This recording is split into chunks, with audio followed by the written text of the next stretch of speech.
mbootaay bi nga xam ne mooy Nations Unies ci baatu kenn ci kilifa ya fa nekk di wuyu ci turu Volker Turk di haut commissaire du haut commissariat des Nations Unies aux droits de l'homme bànqaasu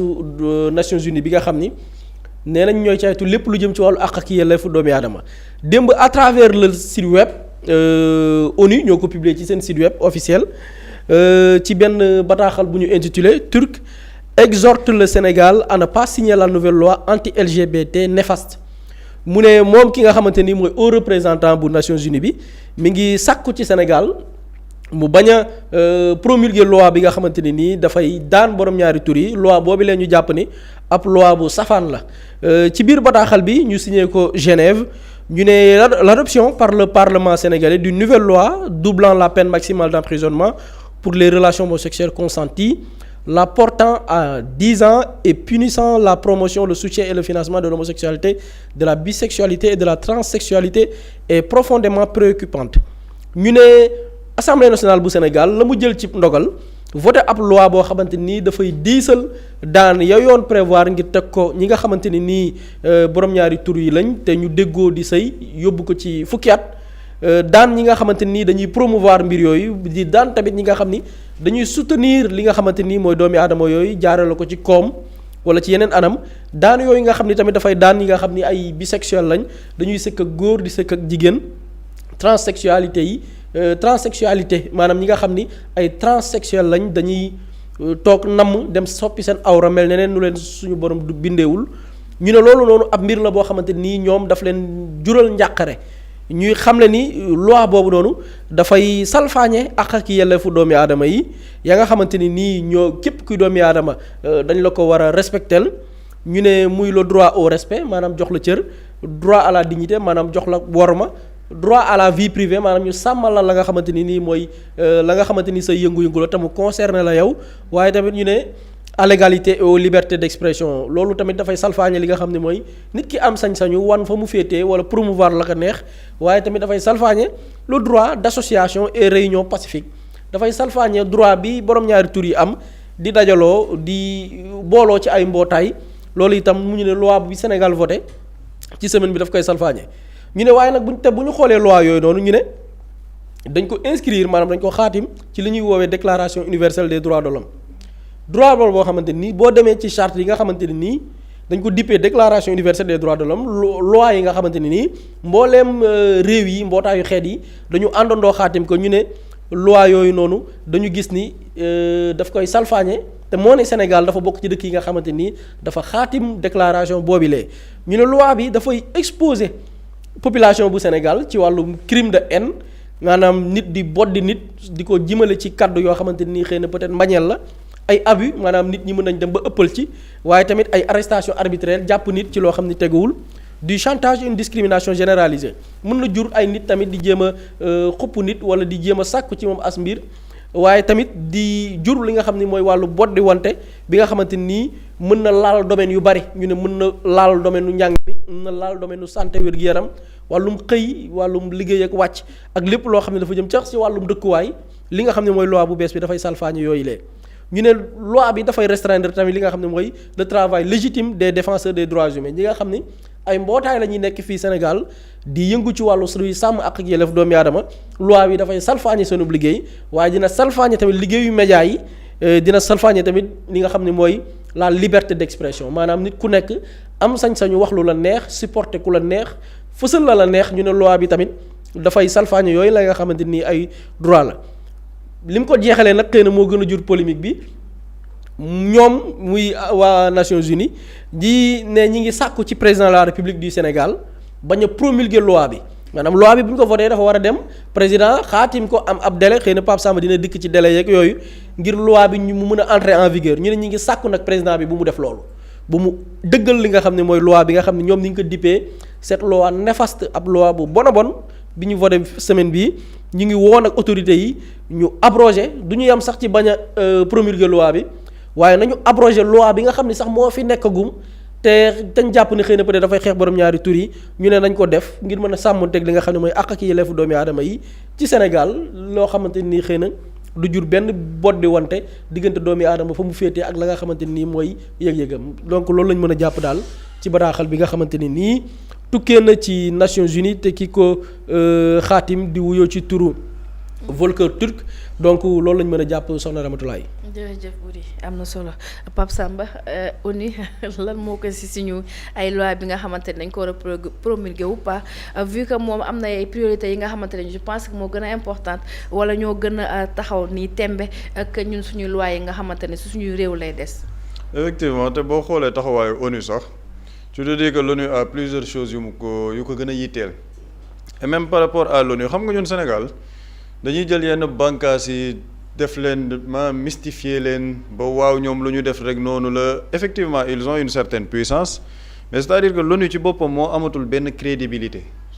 pour kuy xool lan moo nekk di xew par rapport à la géopolitique parce que bu ma ko jëlee ci cadre guerre bi nga xamante ne mu ngi am entre l'Israël les États-Unis ak Iran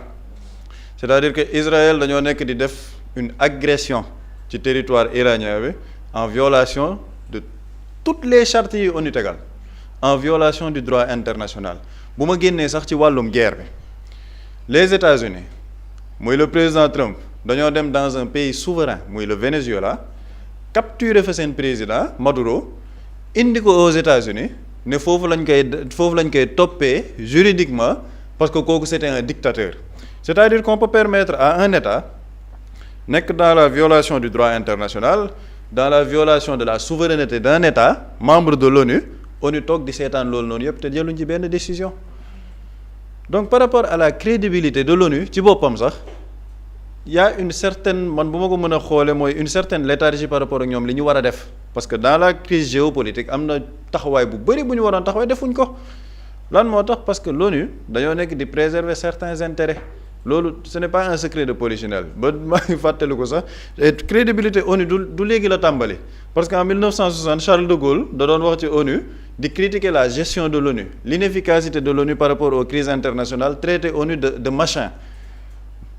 c'est-à-dire que donc loolu moo ñu topp ba jamono jii li nga xamante ne nag le haut commissaire des Nations Unies wax na ko effectivement il a rappelé les chartes des Nations Unies par rapport ak le respect des droits humains par rapport à la garantie des libertés individuelles ak aussi ñu bañ a def discrimination benn nit concernant sa religion son sexe concernant ak li nga xamante ne moom mooy pas-pasam wala culture mais loolu c'est très important ñu taxaw ci parce que ñoom dañoo bëgg attaquer ñun peut-être ñu ne on fait une discrimination ci benn wàll ci société bi dañoo war a respecter seeni droits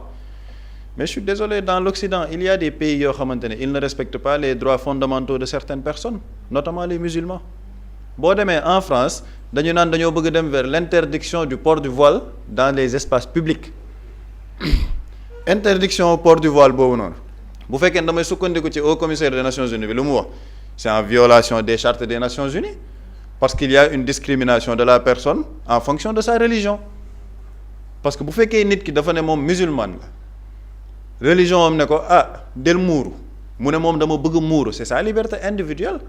c'est sa liberté de culte et pourtant en France dañuy attaquer nit yooyu noonu ba tey jii dañuy wax sax am na ay délit de faciès maanaam tey jii bu fekk discrimination de race dañ ko wax ci Nations Unies mais da ngay dem en France wala yenn pays les hommes de police bu ñuy contrôler les personnes dañuy def un contrôle au faciès li ñuy wax contrôle au faciès mooy bu dee kii nit ku ñuul la wala kii arabe la automatiquement dañuy ñëw contrôler la c'est ce qui se passe en Occident et pourtant loolu c'est au vu au su de l'ONU yan dogal lañ ci def pour arrêter loolu defuñ ko la discrimination des musulmans en France te boo xoolee France li tax ñu naan ay waaw dañuy tere yooyu le port du voile dans l'espace public yooyu bëgg ko rattacher au phénomène terroriste pourtant ONU taxawu ci taxaw boo xamante ne day défendre les personnes qui sont discriminées en France le port du voile aujourd'hui est limite devenu un délit sociétal en France te pourtant ONU dafa waroon garantir les droits yi nga xamante ne mooy nit yooyu ñu persécuté donc il y a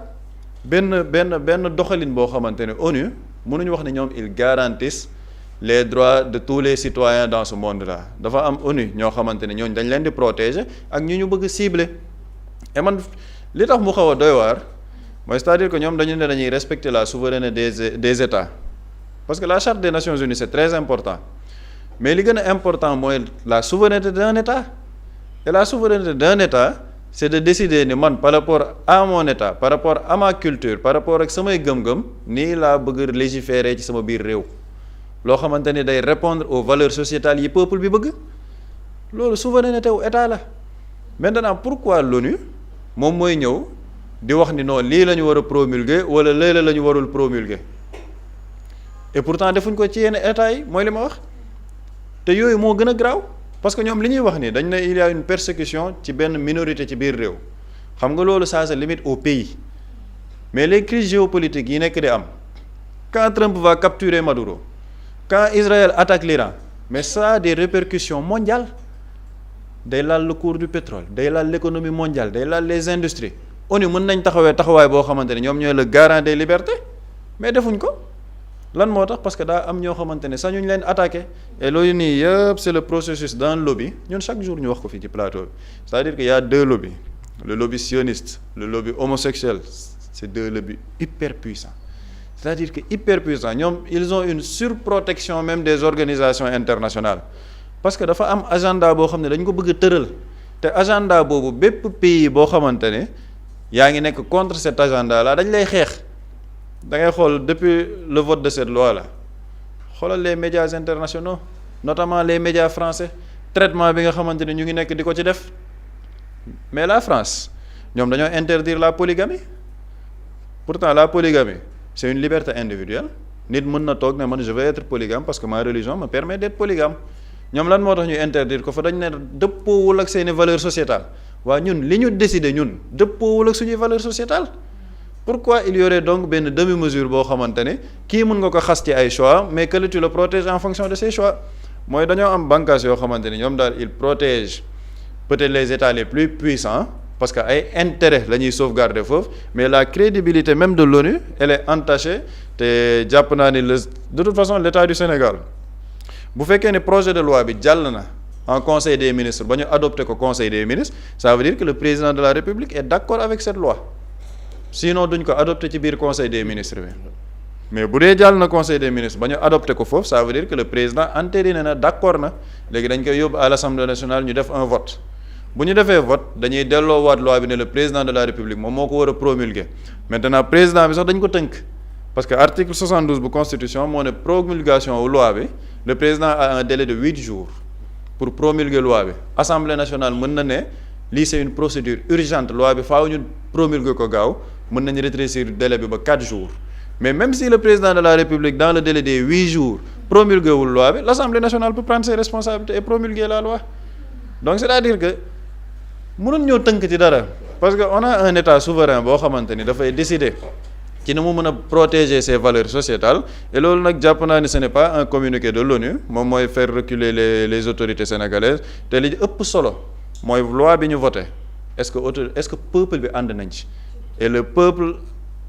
a écrasante majorité ànd nañ ci loi bi ñoom ñoo ko xeex sax ne loi bi dañ ko war a yóbbu au niveau de l'Assemblée nationale donc je crois que l'État du Sénégal a juste respecté la souveraineté de son peuple la décision de son peuple yóbbu ko et je crois que nag peuple bi ñoo war a nekk bouclier autorité yi parce que gars yi seen lobby yi dinañ jaar fu nekk pour jéem a xeex État du Sénégal mais peuple bi ñoo war a nekk seen ginnaaw ci loolu. tout ça kon normalement fii ba conseil des ministres prochain loi bi war nañ xam fan la féete. normalement ça doit être promulgué ci délai wu 8 jours. D'accord. Et je pense que sax li moo tax gars yi génnee seen communiqué pour mettre la pression sur le président de la République parce que xam nañ ne il y a un certain délai mais je crois que mooy li ma wax comme jàll na conseil des ministres ba ñu adopté ko fa avant moo dem à l'Assemblée nationale la loi va être promulguée normalement par le président de la République après ñu publier ko au journal officiel bu ñu defee étape yooyu noonu yëpp nag c'est la loi qui va rentrer en vigueur ci biir code de procédure pénale bi. d'accord jërëjëf ci leeral yi am na solo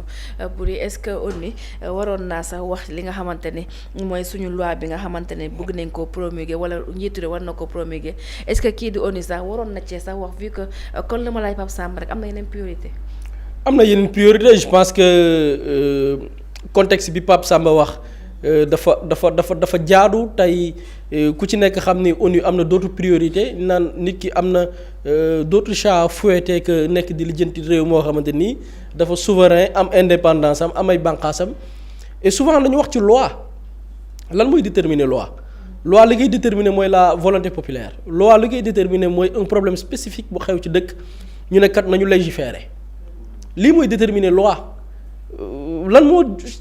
jur loi bu bees bi des Sénégalais dans leur plus grande majorité ñoo jóg à part ay benn 1% yi ci àndul pour des raisons que l'on connaît pour des financements extérieurs pour ay lobby jox la xaalis soit politicien nga bëgg organisation góor jigéen ñi jox la xaalis pour nga campagne ñooñu kese ñoo ko fiy défendre et c'est une minorité il ne représente même pas 1% 0,00% de la population lañ donc les Sénégalais ci diine yi ñu mën a bokk nga jéggi diine yi dugg ñi nga xamante ni nii ñoom nee nañ sax gëmuñ benn diine mbiru caada la ñu gëm maanaam li ñu jàpp ni ñoom mbiru cosaan la lépp nañu dàq li nga xam ne mooy góor jigéen normal ñu voté ko et comme li Pape Samba wax ONU am na yeneen yu mu war a lijjanti vraiment tey quand on parle de violation des droits humains mais je parle pas de ay contextes yi xew jamono ji mais boo remonter dans l'histoire même parfois dans certaines violations des droits humains ONU da ko approuvé Israël le cas d'Israël exemple la bu patent boo xamante ni ça prouve que ay nit yuy néewul doole ay askan il bénéficie d'une protection de l'ONU tey ñenn ñoo fi reconnaître Israël un état qui boo xam ne waruñu ko woon reconnaître bu ñu xoolee dans les chartes ñëw ci zone dama ñëw on crée ay foyers ñu yaatal leen ngeen dem au fil du temps ñu naan l'appétit vient en mangeant ngeen ne ok nañu accaparer territoire bi yépp Israël reconnu par des institutions comme l'ONU lan moo nekk di xew entre Israël et Palestine depuis boobu pendant combien d'années ONU toog di seetaan donc quand on parle même d'une organisation ou bien d'une institution qui cautionne la violation des droits humains c'est l'ONU donc faux débat la et pour man gisuma lu war a tax suñu autorités yi dellu ci ginnaaw man déglu naa le président de la République Bassirou Diomaye Faye benn ci sommet des Nations Unies il a tenu un discours responsable ne leen mbir lu jëm ci mbiru homosexualité yi dëkk bu nekk am nga na ngay doxalee man pour man ça fait partie des meilleurs discours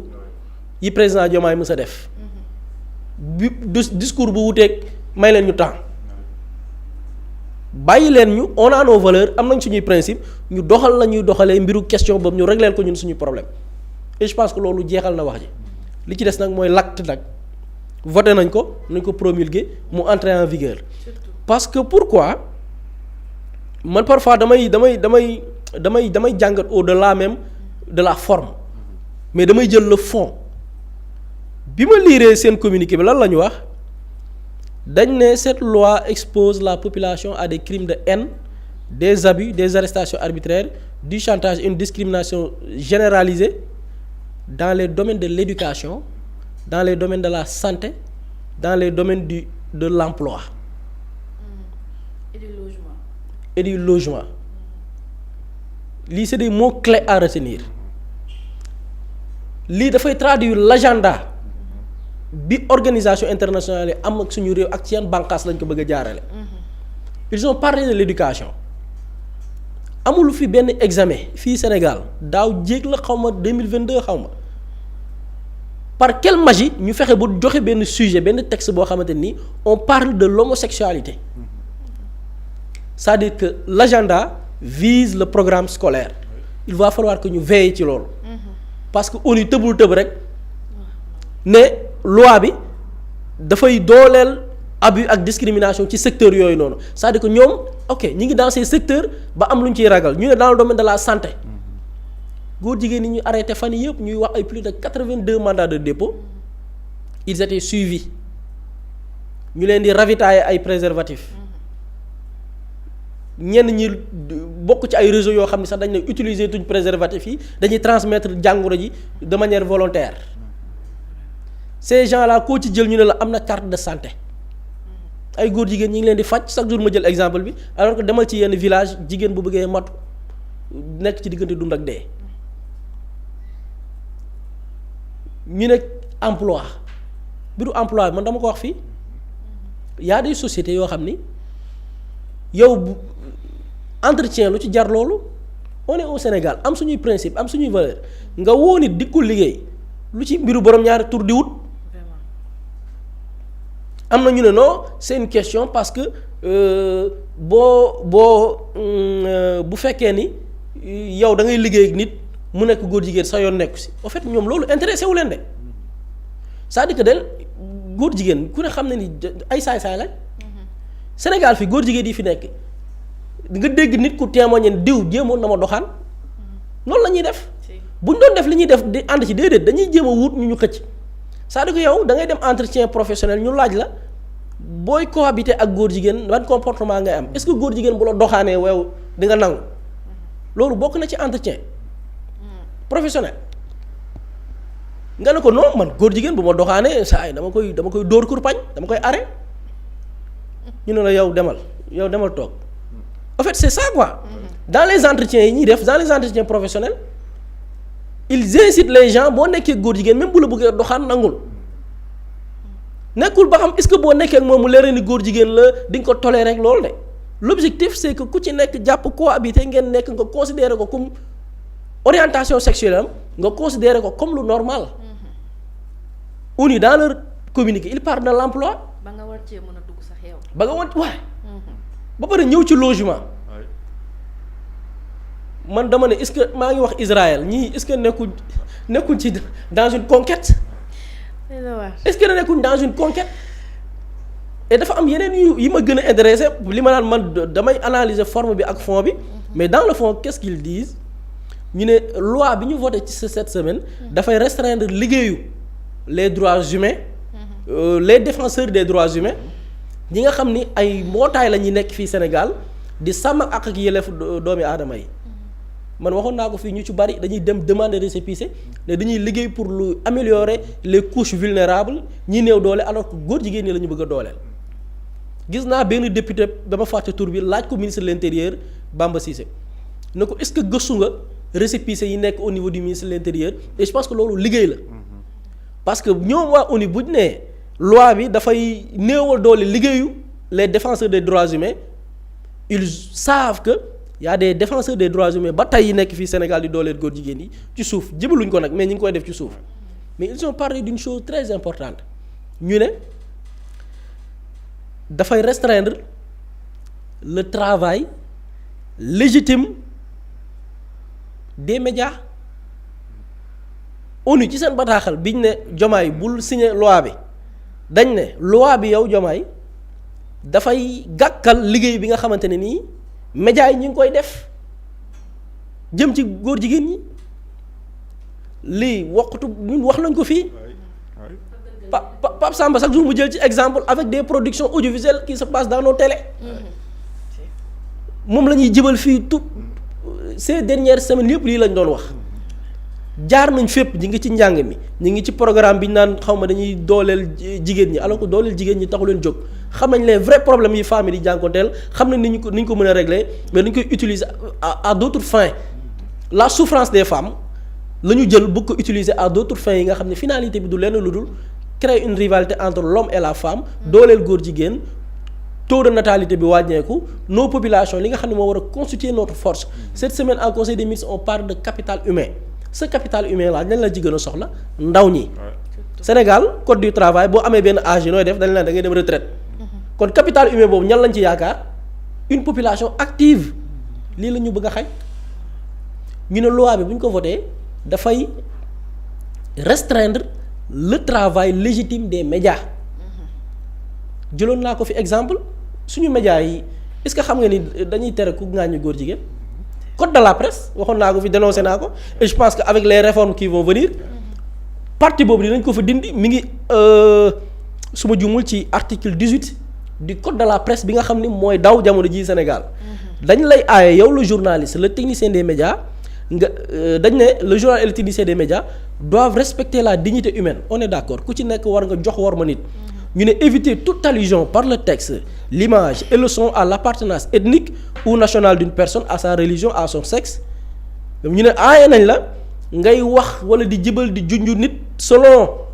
jaarale ko ci mbind ci la ñu gis nataal lu ñu mën a dégg di junju xeet ba mu bokk loolu dañ koy aaye baaxul fa mu bokk nationalité am diineem di tudd nit diw def na nangam ci diine sàngam la bokk jaru ko diw def na nangam ci xeet bi la bokk jaru ko mais dañ ciy yokk loo xam ne mooy problème bi nga junjaale orientation sexuelle am dugal nañ ko ci code de la presse bi lii dañ ko war a seppi dindi ko parce que tey ONU à travers sa déclaration lan la ñu prouver que il compte sur les médias pour faire la propagande des actes homosexuels ONU moo ko wax de loi bi dafay gàkkal liggéeyu médias yi dafay restreindre seeni liggéey ci jëm ci mbir moomu noonu et je pense que tey le ton est clair la démarche est claire elle est claire donc je pense que il va falloir prendre des mesures leneen li aussi mooy tey ne serait-ce que avec ce comportement de l'ONU ak médias internationaux ni ñu activé tey ju suba rek gis naa benn député belge moom tamit il a fait un post di ñaawlu ne dafay ñaawlu loi bi loolu li muy signifié mooy suñuy autorité ñi ngi ci yoon bu baax bi loolu li muy signifié mooy ñi bañ contre loi bii nii ñooy défendre góor jigéen ñi ci réew mi parce que ñoom la ñu nekk la tubaab bi bëgg c'est très clair c'est-à-dire que jamono ji lépp leer cette loi elle est bonne parce que les occidentaux ne sont pas contents ONU kontaanul ñii nag tant que c'est-à-dire que ñun dañu war am benn slogan mooy ñoom seen naqar moo war a nekk suñu mbégte bu ñu bëggee rek ñun war nañu tiit parce que lan lañ tax ñu war a tiit mooy saa yu ñu bëggee nañu xam ne suñuy dirigeant jaay nañu waaye saa yu ñu meree nañu gëm ni suñuy dirigeant ñi ngi ci suñuy yitte et je pense que tey il va falloir gars yi organiser woon nañ fi marche mi ngi tombé woon ak weeru koor peut-être ñu ci bari ñu ngi seen i yitte Sénégal koor dafa métti nit ñi dañuy xëy dem di mais war nañ organiser Sénégal mais une manifestation populaire pour apporter notre soutien à ce gouvernement par rapport à cette loi pour lancer un message fort à la communauté internationale que lii bu ko suñuy njiit jëlee c'est parce que ñun ñoo ko bëgg c'est nous les Sénégalais qui avons approuvé cette loi mu jeex y a d'autres pays yii duñ ko nangu est-ce que ONU dafay génnee def leen di menacer pourquoi parce que dañu xam ni ces pays là sont souverains mais aussi am nañ la majorité parce que dëkk boo dem aussi am na traître fii am na ay traîtres yi mooy ñi bañ ne loi bi baaxul duñ ko voté ils roulent pour qui ñooñu c'est des ennemis de la République c'est des ennemis du pays mais la majorité ci lii ñu ànd pour man dañ ko war a manifester parce que du yomb ci menace la ñuy jaar menace bu jàllul dinañ jaar par d'autres procédés et je pense que c'est à nos autorités d'être vigilants mais aussi au peuple sénégalais de soutenir ces actions parce que y a une réelle volonté y a une problème am na de ñun parfois ñu toog fii critiquer wax lu ñu neex mais boo duggee ci lu objectif palpable da nga gis ne y a une volonté de changer ce pays là ci préserver les valeurs ci li nga xam ne suñuy moomeel la après dinañ ci jugg dans les développements naka lañ ko mën a moomalee suñu bopp la Sénégalais bi moom mu dellu si ci moom la Sénégalais bi moom ci la ñu mën a préserver ba sàmmal ko boppam sàmmal ko njabootam ñi ngi ci et je pense que ça mérite un soutien populaire mais visible au niveau international pour que ñu xam ne ñun suñu autorité ñu nekk ñu ñoo leen ko sant lu ñu nekk il bénéficie de notre soutien tant que loolu mi ngi am malgré xupp yi malgré yenn restrictions yi nga xam ne dañ ko amal malgré yenn ndëgg sërëx yi nga xam ne sur le plan financier dinañ ko teg dañ ciy génn parce que askan bu nekkee ci ginnaaw ab nguur dara mënu leen tere ñu soulever des montagnes et je pense que on a cette chance et on doit saisir cette chance là ànd ak ñoom gunge ci dëgg lu baax ñu soutenir lu jàddu yoon ñu critiquer de manière objective Sénégal mën a jëm kanam. jërëjëf Boury am na li ma ci yokk rek. gars yi dinaa waxati ñu ne ma damay front. mais c'est un appel à la société civile. oui parce qu'ils sont très prompts à sortir. di wax ci waxi politique. am na fi ay nitu société civile yoo xam ne doo leen dégg mukk ci leneen lu dul politique.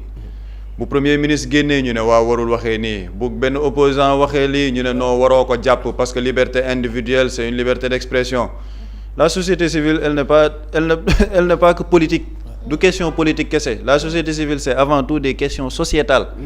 bëgg nañ leen dégg ci loi homosexualité bi lan moo ci seen position le doyen Alioune Tine est interpellé lan la xalaat ci loi bi parce que c'est très intéressant chaque fois lu xew ci biir réew ñu ne non transparence lii politique bi lii premier ministre warul def lii kële warul waxee nii non dañoo war a bàyyi opposants yi ñuy tëj c'est excellent de promouvoir wala de wane ne yow yaa ngi garantir les libertés individuelles dans ce pays, les libertés d'expression. C'est excellent, c'est le rôle d'une société civile, mais c'est aussi le rôle d'une société civile d'être aux côtés de la population ci lu ñu bëgg par rapport à la préservation des valeurs sociétales. Bëgg nañ leen ci dégg nag. Lan moo tax ma naan may insister ci bëgg nañ leen ci dégg parce que waxoon nañ fi question de financement wu yenn société civile yi ñoom ñëpp génn kaas ñoom ñëpp génn wax te gis nañ seeni posture comment ils opèrent. Am na sujet yoo xamante ne wala dossier yoo xamante duñu ci wax kenn du ci bëgg jël say responsabilités. En tout cas ONU nee na. waaw ONU nee na loi bi. dafay restreindre ñoom seen champ d'opération. les défenseurs des droits humains. les défenseurs des droits humains looloo tax bëgg a bëri di lire sama xel ne yar dem ci société civile bi parce que quand même la société civile pour lan la. La société civile ça doit représenter un équilibre dans la société entre les gouvernants et les gouvernés. ñu représenter cet équilibre di défendre surtout les droits des gouvernés. léegi gouvernés yooyu nee na ñun dañoo bëgg ñu préserver ñu suñuy valeurs la société civile ministère de l'intérieur xëy na dinañ ci def seen liggéey par rapport au financement de cette société civile. Ces organisations là fan la ñuy jëlee seen xaalis ni ñuy waxee parti politique yi dañoo war a def seen état financier ne état du Sénégal dafa war a def ses états financiers la société civile doit faire ses états financiers chaque année. ñu présenter Sénégalais bilan d'étape ne leen lii la ñu liggéeyal pour Sénégal lii la ñu liggéey dans le cadre des libertés individuelles lii la ñu liggéey ci pàcc bu nekk ñu xam seeni financement fu mu jóge xaalis bi ñuy lijjanti fu mu jóge et ça le contexte est très intéressant pour les interpeller nañu génn wax ci loi bi wax ci lan lañ ci xalaat comme ça les Sénégalais pourront juger. surtout ça jërëjëf Pape Sam am na solo ñu jàll ci li nga xamante ne moo gën a fas yéene ki ay maanaam la revue des titres.